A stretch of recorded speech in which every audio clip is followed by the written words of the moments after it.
one oddball flashlight, and one strip of leather. Let's get started.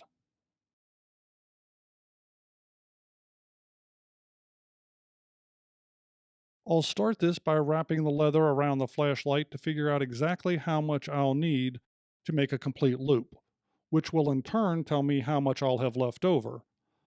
Luckily, it looks like I get to cut this piece of leather exactly in half. Cut into two pieces, I have a tube to hold the light and then the back panel for the case itself. So my idea here is to stitch the tube together and then stitch the tube to the case. For that, I pre-marked and punched all my stitch lines. Here's the back panel of the case, and as you can see on this reverse side, I sketched out a shape so that I can add a metal ring to the top of this case. I cut that out, and this is what the rough shape looks like. I'll add the ring just like this.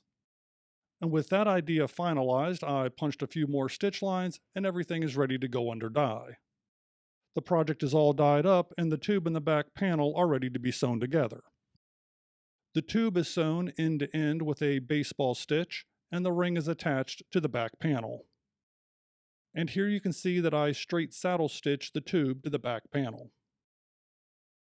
And here we go, the flashlight fits in perfectly, and the ring folds out of the way so as not to interfere with the light. And that's essentially it. That's the entire project.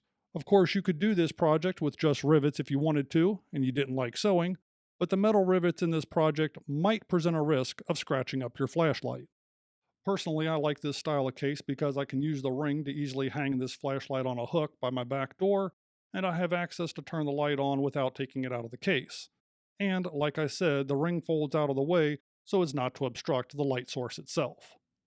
Well, that's a quick and easy project. I hope this video gave you some ideas of how you can make a very simple, practical flashlight case. If it did, well, you know I'd appreciate that thumbs up like. Feel free to leave me a comment below, let me know how your projects are coming along, and maybe, just maybe, I'll see you on the next video.